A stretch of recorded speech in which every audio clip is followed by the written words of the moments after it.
भक्तों, ओम नमः शिवाय, श्री शिवाय नमस्तुभ्यम, जय श्री महाकाल।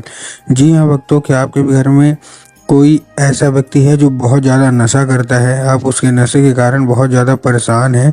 आपको समझ में नहीं आ रहा कि आखिर ऐसा क्या हो गया है जिसके कारण उसका जो नशा है ना, वो समाप्त होने का नाम ही नहीं ले रहा। तो आपको परेशान होने की कोई भी आवश्यकता नहीं है, क्योंकि आज जो मैं आपको उपाय बताने वाला हूँ उसके कारण जो उस व्यक्ति का जितना भी नशा है ना, सारा का सारा जो नशा है वो समाप्त होगा ही होगा। क्या करना है, कैसे करना है, पूरा का पूरा आपको मैं बताने वाला हूँ। देखिए, हमको भी पता है कि जो कोई व्यक्ति नशा करने लगता है ना, उसके नशे के कारण बहुत ज़्यादा घर में कलह हो जाती है, बहुत ज़्यादा लड़ाई झगड़े हो जाते हैं, हर एक चीज़ में बनती नहीं है, और घर में भी सब नाखुश रहते हैं। तो अगर आपको भी कोई ऐसी आपके घर में समस्या है, कोई ऐसा व्यक्ति है जो बहुत ज़्यादा नशा करता है, तो पूरा का पूरा आपके लिए उपाय लेके आया हूँ।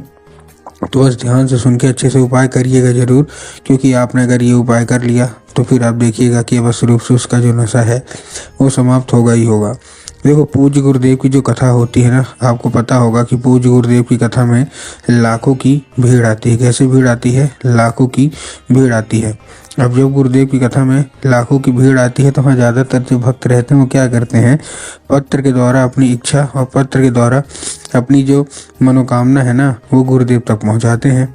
तो अभी गुरुदेव की कथा चल रही थी, आज से 4 से 5 महीना पहले की बात है। गुरुदेव की क्या है, कथा चल रही थी, और गुरुदेव की कथा में आपको भी पता है कि लाखों की भीड़ आती है। अब जब गुरुदेव की कथा में लाखों की भीड़ आती है तो वहाँ ज़्यादातर जो भक्त रहते हैं वो क्या करते हैं, पत्र के द्वारा अपनी इच्छा और पत्र के द्वारा अपनी मनोकामना जो है वो गुरुदेव तक पहुँचाते हैं। तभी गुरुदेव की कथा चल रही थी, 4 से 5 महीने पहले की बात है, और गुरुदेव की कथा में क्या हुआ, लाखों की भीड़ आई। अब जब गुरुदेव की कथा में लाखों की भीड़ आई तो वहाँ ज़्यादातर जो भक्त थे ना, उन्होंने क्या किया, पत्र के द्वारा अपनी इच्छा और अपनी मनोकामना जो थी वो गुरुदेव तक पहुँचाई। अब जब गुरुदेव के पास पत्र पहुँचा और गुरुदेव ने पत्र पढ़ा तो वहाँ गुरुदेव ने देखा, क्या देखा कि गुरुदेव ने ही देखा कि ज़्यादातर जो भक्त है ना, उनकी केवल एक ही इच्छा और एक ही मनोकामना है, क्या कि गुरुदेव, हमारे घर का एक व्यक्ति है बहुत ज़्यादा नशा करता है, उसका जो नशा है ना वो समाप्त ही नहीं हो रहा। कृपया करके कोई ऐसा उपाय बता दें ताकि उस व्यक्ति का जो नशा है वो हमेशा हमेशा के लिए समाप्त हो जाए। अब जब गुरुदेव ने ये देखा, उसमें ये भी लिखा था पत्र में कि हमने उसके नशे छुड़ाने के लिए क्या कुछ नहीं किया, बहुत अच्छे डॉक्टर को भी दिखाया, बहुत ज़्यादा उसकी दवाइयाँ करवा ली, बहुत ज़्यादा पैसे भी खर्च हो गए, लेकिन फिर भी उसका जो नशा है ना वो समाप्त होने का नाम ही नहीं ले रहा। कृपया करके कोई उपाय बता दें। अब जब गुरुदेव ने ये देखा तब गुरुदेव ने 2 से 3 उपाय बताए और कहा, केवल और केवल ये उपाय कर लेना, तुम्हारे घर का जो कोई भी व्यक्ति है, जो कोई भी सदस्य है, जिसका भी जो नशा है ना, अगर नहीं छूट रहा तो बस रूप से उसका जो नशा है वो छूटेगा ही छूटेगा। अब जब गुरुदेव ने उपाय बताया तो लोगों ने जा जाके इस उपाय को घर में करना शुरू कर दिया। अब जैसे ही लोगों ने जा जाके इस उपाय को घर में करना शुरू कर दिया, वही लोग गुरुदेव की कथा में मात्र 1 से 1.5 महीने के बाद वापस आए। अब जब वही लोग गुरुदेव की कथा में वापस आए तो उन्होंने क्या किया, फिर से एक बार गुरुदेव को पत्र लिखा।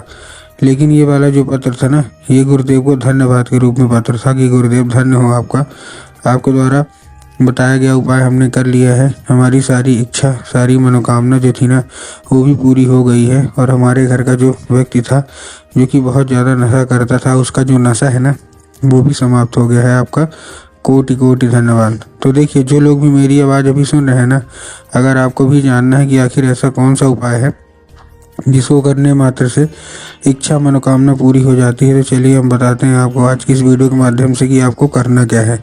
लेकिन उसके पहले चैनल पे अगर पहली बार आए हैं और आवाज़ मेरी पहली बार सुन रहे हैं तो वीडियो कर दें लाइक और चैनल को भी कर लें सब्सक्राइब, ताकि पूजनीय पंडित प्रदीप जी मिश्रा की रोज़ नए नए उपाय जो कि मैं उनकी कथा से सुनता हूँ, श्रवण करता हूँ, सबसे पहले मैं आपको प्राप्त करा सकूँ। ठीक, तो देखिए, जो हमारा सबसे पहला उपाय है, इस उपाय में आपको करना क्या है। जो हमारा सबसे पहला उपाय है, इस उपाय में आपको क्या करना है, 3 काली मिर्च और 1 धतूरा, क्या 3 काली मिर्च और 1 धतूरा उसी व्यक्ति के हाथ में दे देना है जो कि बहुत ज़्यादा नशा करता है। ठीक, अब देखिए, काली मिर्च और काली तिल में ना बहुत सारे लोग कंफ्यूज होते हैं, काली मिर्च क्या है, काली तिल क्या है, हमको थोड़ा साफ साफ बताओ। तब गुरुदेव ने साफ साफ बताया है कि आपको क्या लेना है, आपको केवल और केवल लेना है काली मिर्च। ठीक, ले लिया काली मिर्च। अब काली मिर्च लेने के बाद आपको करना क्या है, चुपचाप वो जो धतूरा है वो दे देना है और उसी व्यक्ति को भेज देना है कहाँ, सीधा सीधा शिव मंदिर।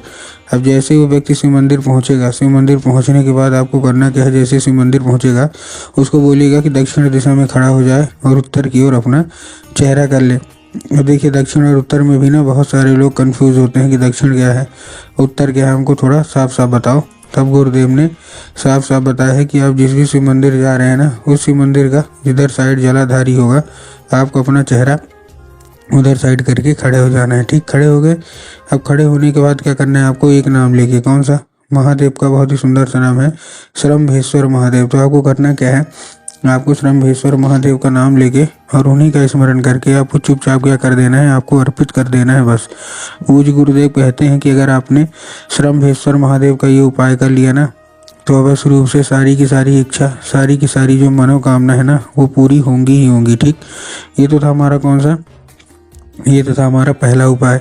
अब हम चलते हैं अपने दूसरे उपाय की ओर। देखिए हमको भी पता है कि जो कोई भी व्यक्ति नशा करता है तो वो पूजा पाठ में या उपाय में तो उसका मन लगता नहीं है। तो जितनी भी महिलाएं हैं जिनका पति नशा करता है, जिनका बेटा नशा करता है या जिनका भाई भतीजा कोई भी नशा करता है, तो आप उनका जो नशा है कैसे छुड़ाएंगे उसकी बात कर लेते हैं। तो इस उपाय के लिए आपको चाहिए 3 बेलपत्र और 1 लोटा जल। क्या क्या चाहिए, 3 बेलपत्र चाहिए और 1 लोटा जल चाहिए। ठीक, अब 1 लोटा जल जब आप लेंगे तब आपको ध्यान रखना है कि जो 1 लोटा जल है वो तांबे के लोटे में जल हो। किस में हो, तांबे के लोटे में जल हो।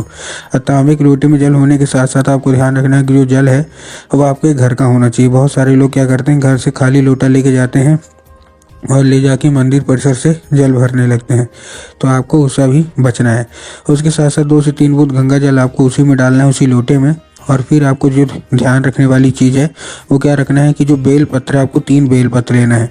अब जो बेल पत्र लेंगे तब आपको ध्यान रखना है कि जो बेल पत्र है वो कहीं से भी कटा फटा या खंडित बिल्कुल भी नहीं होना चाहिए। बहुत सारे लोग बेल पत्र लेने में गलतियाँ क्या करते हैं कि जो बेल पत्र है वो कटा फटा ले लेंगे। और दूसरी चीज़ आपको ध्यान रखते हैं कि वो क्या करते हैं, एक पत्ती को ही बेलपत्र मान लेते हैं। ठीक ना, आपको भी पता है कि एक पत्ती के तो कोई बेलपत्र होता नहीं है, 3 पत्ती मिलके जो बेलपत्र बनती है वही बेलपत्र आपको ले लेना है। ठीक, ले लिया, उसी लोटे में डाल लिया। और ये डालने के बाद आपको करना क्या है, डालने के बाद आपको चुपचाप वो बेलपत्र लेके पहुंच जाना है कहाँ, सीधा सीधा शिव मंदिर। अब जैसे आप शिव मंदिर पहुंचेंगे, शिव मंदिर पहुंचने के बाद आपको क्या करना है, शिव मंदिर पहुंचने के बाद वो अर्पित करना है। और अर्पित करने के बाद उसको क्या बोलना है, उसको औषधि के रूप में मांगना है कि कृपया करके हमको इसको औषधि के रूप में प्रदान करिए। ठीक, अब औषधि के रूप में क्या होगा, जब वो जल जलाधारी से नीचे गिरेगा तो आपको किसी दूसरे पात्र में भर लेना है और उसको लेके आ जाना है घर। अब जैसे ही घर आएंगे, घर आने के बाद उसी व्यक्ति को पिला देना है जो कि आपके घर में नशा करता है। अब देखिए जैसे वो पिएगा उसका नशा 1 से 1.5 महीने के अंदर समाप्त होगा ही होगा, क्योंकि वो औषधि का रूप ले चुका है।